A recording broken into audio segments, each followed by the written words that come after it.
Здравствуйте, мои дорогие друзья! С вами Елена, ваш домашний лекарь-аптекарь. В этой жизни есть только две вещи, которые скрыть, к сожалению, нельзя. Это кашель и любовь.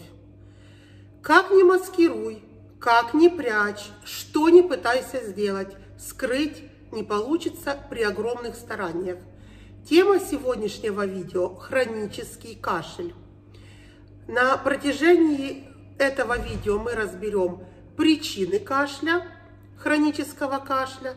Я вам расскажу секреты, как его можно побороть, дам советы, как совсем от него избавиться. И в конце видео я вам покажу препараты, которые помогут облегчить кашель и снять его на какой-то промежуток времени. Итак, хронический кашель. Что это за кашель? Это кашель, который длится более года, а иногда он длится на протяжении большого количества времени, иногда у некоторых людей длиною в жизнь. 20% жителей планеты жалуются на этот неприятный симптом. Кашель, который длится более 2 месяцев, уже называют хроническим. Но мы будем говорить о тех людях, которые длительное время мучаются этим неприятным симптомом. Что при этом кашле нет? Нет при этом кашле хрипов, нет при этом кашле крови, когда человек откашливается, нету одышки, нету потери веса, нету слабости, сонливости и болей. Мы будем говорить о кашле, который не связан с онкологией. Мы будем говорить о кашле, который может сопровождаться следующими симптомами. Рвотой может сопровождаться, головокружением, при котором может нарушаться ночной сон, дневной сон, если человек ложится днем отдыхать. Также кашель, при котором заложен нос очень часто, охриплость в голосе, севший голос, при котором иногда может возникать свистящее дыхание. Часто это возникает именно когда человек кашляет, откашливается, и опять у него появляется какой-то свист. Иногда этот свист слышат окружающие, иногда сам человек ощущает вот этот звук. Также при этом кашле может встречаться изжога, при этом кашле очень часто возникает, особенно у женщин, недержание мочи, может обостриться межреберная невралгия, проблемы с желчным пузырем, с поджелудочной и проблемы с сердцем. Из-за чего? Из-за того, что кашель, спазмируются мышцы, человек напрягается, и у него обостряются его хронические заболевания. Значит, какие же причины чаще всего вызывают вот этот вот хронический кашель? А причины следующие, от которых многие удивляются, когда говорят, что с легкими здесь многое, что даже не связано. Значит, одна из причин – это повышенная кислотность желудка. Это часто возникает у молодежи, у парней. Что происходит? При этом происходит заброс содержимого желудка в пищевод, а там находятся кашлевые рецепторы, они раздражаются, и человек кашляет. Такой кашель очень часто возникает ночью, по утрам, а в течение дня человек может делать вот так. Постоянно что-то у него как будто происходит. Люди с хроническим кашлем очень часто привыкают к этому состоянию, даже не замечают, когда они вот так вот делают, на что обращают внимание их близкие и родные. Этот кашель, похожий кашель, очень часто бывает у подростков и еще у тех, кто только начал курить или кто курит нерегулярно. То есть причина еще этого хронического кашля может быть курение, редкое курение. Также причиной может такого кашля быть гайморит, когда вот здесь, вот в этой области постоянный очаг воспаления, постоянные проблемы. Также причиной может являться прием лекарственных препаратов. Чаще всего это препараты, которые человек использует при гипертонии. Чаще всего эти препараты, названия в них заканчиваются на прил. Рамиприл, лизиноприл, эналаприл, то есть все препараты, которые на прил.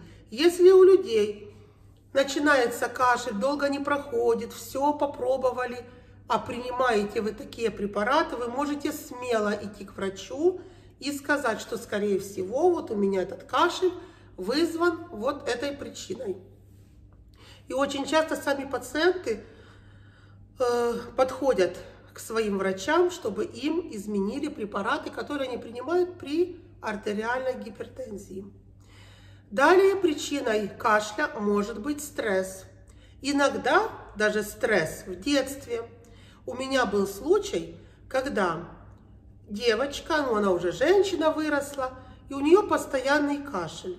Когда я ей упомянула, что может быть нервная причина, причина тянуться с детства, она говорит: а вы знаете, у меня действительно было так, что я спала с мамой в детстве. Когда я кашляла, меня мама ночью даже стукала, даже била за то, чтобы я не кашляла, чтобы я ее не будила, и не будила мою сестричку. И у меня вот такой вот страх, и я кашляю всю жизнь. Эта женщина обследовалась на все, проверили все, и не могли ничего определить, пока я вот ей не указала на эту причину, и она пошла к психотерапевту, и через какое-то время у нее этот кашель прошел. Был прием препаратов, встречи с психотерапевтом, человек оказался здоров. Также причиной может быть искривление носовой перегородки. Очень часто причина длительный кашель. Далее причина в помещении, где человек живет или работает, где он больше всего проводит времени. Что это может быть за причина? Аллергены в комнате, могут быть грибки, плесень, могут быть сухой, жаркий воздух, пыль. Очень частая причина аллергии, астма. У этих людей очень часто сезонный кашель, он обостряется в какой-то промежуток времени. Этим кашлем очень часто страдают аллергики. Вот, например, начинается цветение или появляется, хотя бы даже не цветет, амброзия. И этот кашель длится, пока уже морозы, пока не стукнет мороз по этой амброзии, и она уже в замерзшем виде не оказывается. Также такой кашель аллергического плана, астматического кашля, может быть, когда человек перенес простуду. Также может быть, когда на улице туман, сырость, снег, дождик, чаще всего утром и вечером. У этих людей также на какие-то ароматы может быть. Очень часто в последнее время проявляется аллергия на табак, на табачный дым. То есть вот такого плана. Также может быть причиной кашля не одна из причин, перечисленных мной, а даже несколько, 2-3 причины втягиваться. А если кашель не леченый длительное время, то там вообще скопление вот этих всех перечисленных причин может быть. Также еще причина кашля, длительного кашля, неправильно леченый кашель, неправильное лечение в кашле. Также еще что может быть причиной кашля? Возрастные изменения в легких, дистрофии сосудов, бронхоэктазы, повреждение дыхательных путей, бронхиолит, рак легких, бронхиты разных этиологий, разных течений и животные, птицы. Очень часто птицы вызывают заболевания. Ряд заболеваний, бактериальных заболеваний, при котором будет кашель. Также глисты, паразиты, которые не лечатся длительное время. Как среди этих причин найти причину конкретно, которая у вас? Что делать? Нужно пройти обследование. Обследование путем отсечения. Как проводится это обследование? Иногда нужно посетить несколько врачей, чтобы докопаться до причины. Иногда нужно пройти множественные обследования, сдать кучу анализов. Вы скажете: о, это дорого, это долго, это, многие скажут, даже невозможно найти причину кашля. Я тому свидетель. Лично я свою причину кашля искала больше 5 лет. Но я ее нашла, я докопалась. От кашля избавиться необходимо, потому что он приводит к другим серьезным проблемам со здоровьем. Кроме того, что это очень неприятно, очень в неудобные моменты он возникает, так он может привести и к другим серьезным заболеваниям. Были такие случаи, что приводило к таким приступам в желчном, в поджелудочной, с сердцем вообще скорая помощь забирала людей от банального хронического кашля.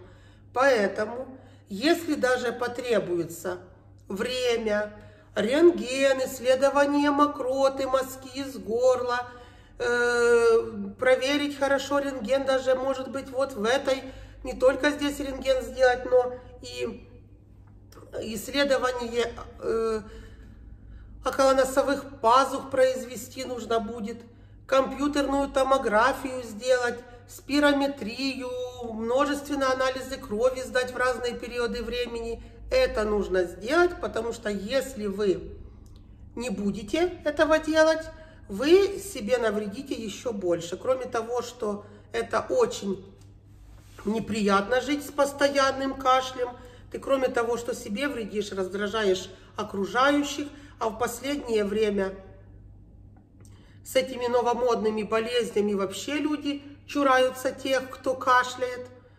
То есть решить эту проблему обязательно нужно. Хочу вам сказать, дорогие друзья, что кашель, хронический кашель, даже если вы кашляли много лет подряд, вылечить можно. В 90% кашель лечится, если правильно поставлен диагноз и правильно подобрано лечение. Его вылечить возможно.